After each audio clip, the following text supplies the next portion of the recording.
2013, il y a eu des élections pour désigner le gouverneur et le vice-gouverneur dans la province de l'Équateur. Quels ont été les résultats? Quels ont été les candidats?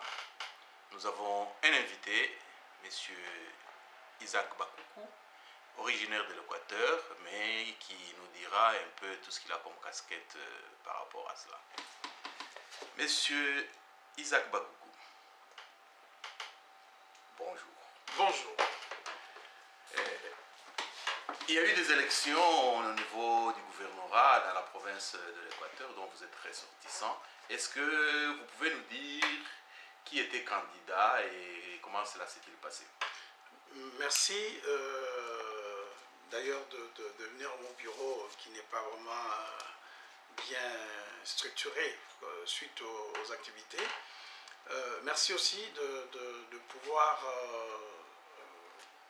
vous intéresser de la province de l'Équateur. Effectivement, il y avait la révocation de l'ancien gouverneur qui était aussi mon chef, au nom de Jean-Claude Bayindé.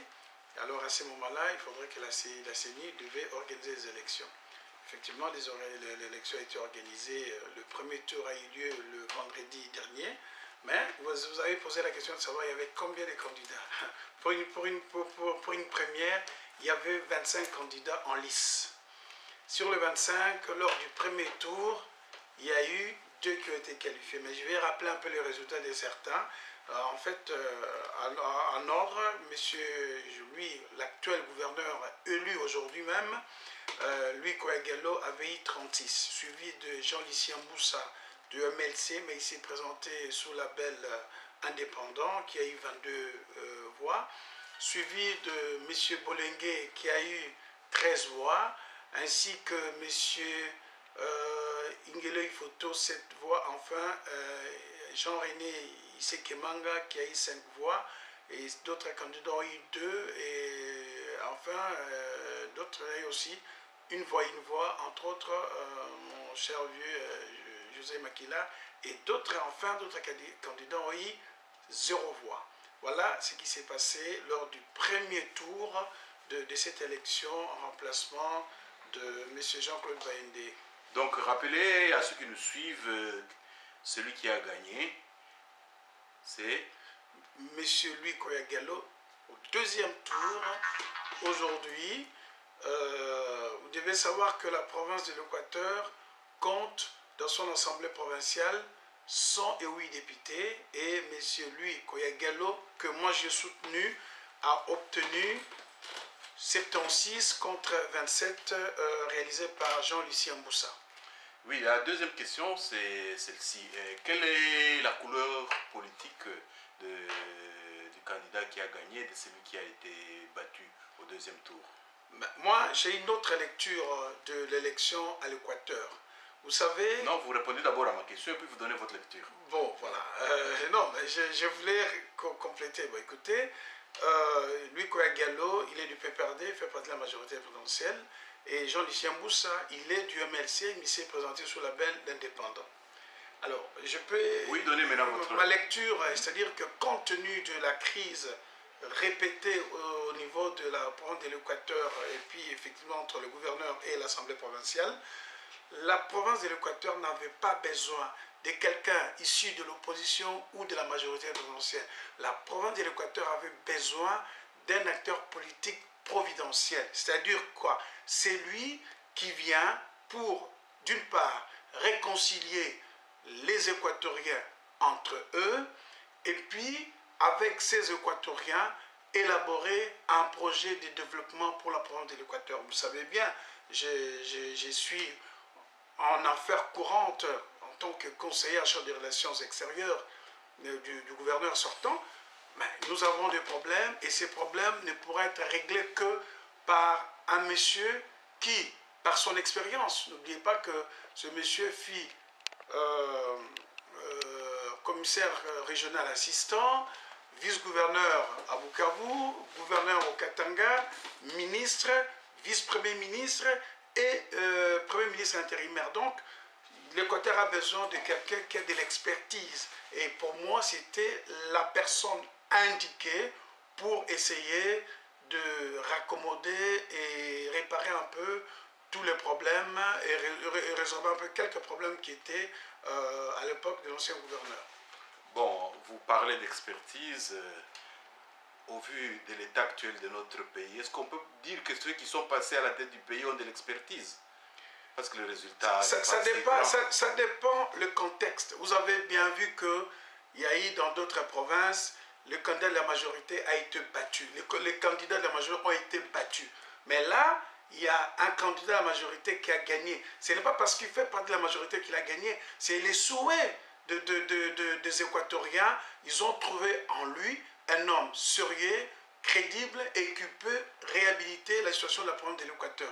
C'est pour cette raison que je dis, par rapport à son passé, et si vous allez au Katanga, ce monsieur ne démérite pas le fait d'avoir été gouverneur à la province du Katanga. C'est un monsieur qui est respecté et c'est par rapport à son expertise que moi, j'ai soutenu et mon parti aussi a soutenu, dans lequel nous avons placé son colistier qui est aujourd'hui, hier, disons, était maire de Mbandaka et qui est devenu vice-gouverneur de la province de l'Équateur. C'est pour cette raison-là que nous avons essayé de mener campagne pour soutenir sa candidature. Ce n'est pas parce qu'il fait de la majorité, mais en lui, on trouvait un homme providentiel pour pouvoir remettre l'Équateur dans le rail.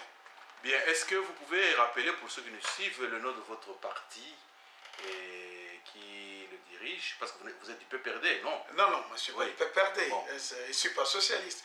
Nous, on est centriste.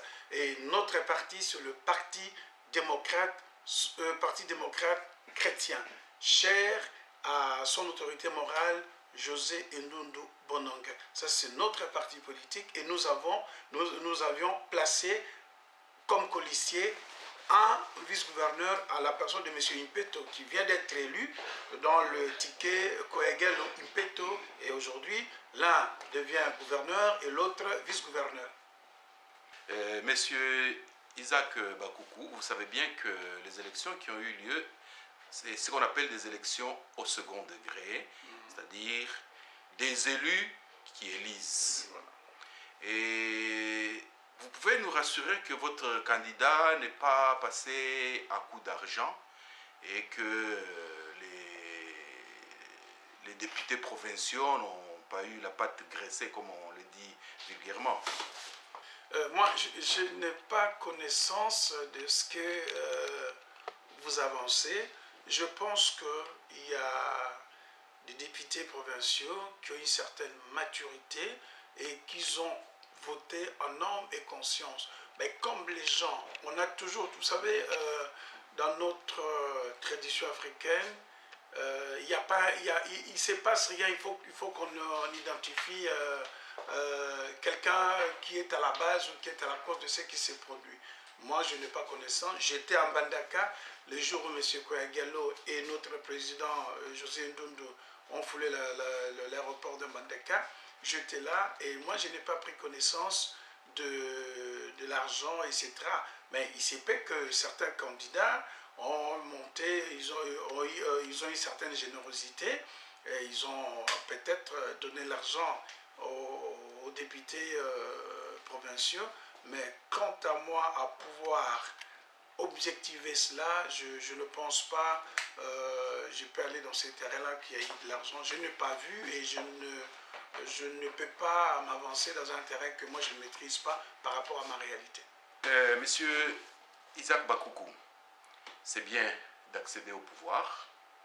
Et est-ce qu'on peut connaître le programme d'action de votre ticket pour que, une fois le mandat terminé, on puisse juger votre candidat devenu gouverneur par ses œuvres?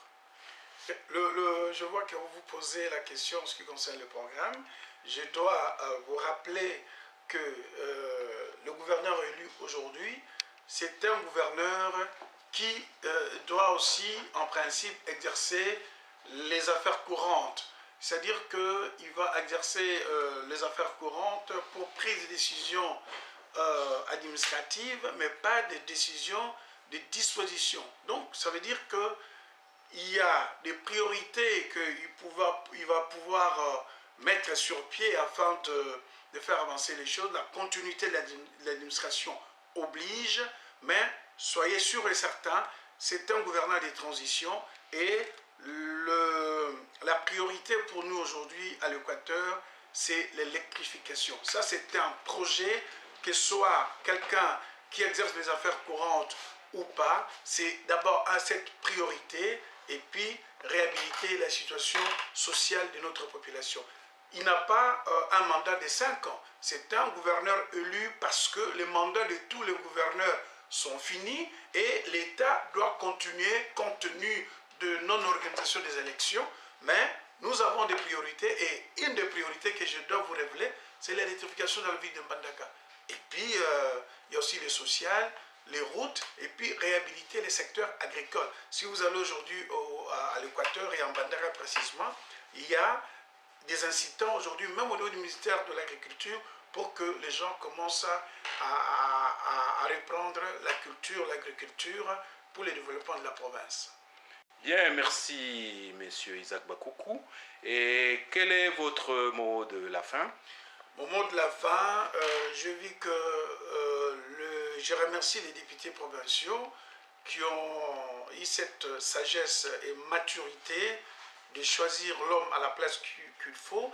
Cela ne veut pas dire que l'honorable Jean-Lucien Mboussa a démérité, mais bon, dans une démocratie, il faut qu'il y ait un gagnant et un perdant. Et je souhaite simplement que ceux qui n'ont pas gagné restent sportifs et qu'ils n'oublient pas que notre problème, c'est le projet Équateur. Nous devons s'unir et se tenir la main dans la main pour réhabiliter notre province. C'est une des provinces les plus riches potentiellement. Et si les gens doivent rester dans le querelle qui ne peut nous amener à nulle part, je pense que ça sera une très mauvaise chose. Aujourd'hui, pensons Équateur, mangeons Équateur, parlons Équateur et parlons du développement de l'Équateur.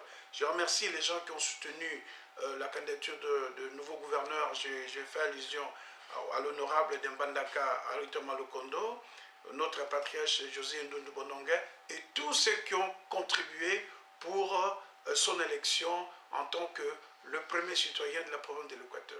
Monsieur Isaac Bakoukou, nous vous remercions. C'est moi qui vous remercie parce que vous avez porté aussi une attention sur notre province qui est, les gens disent toujours que c'est une province pauvre, mais moi par rapport à ce que je vois, ça va surprendre un jour ceux qui pensent que c'est une province pauvre. Merci beaucoup.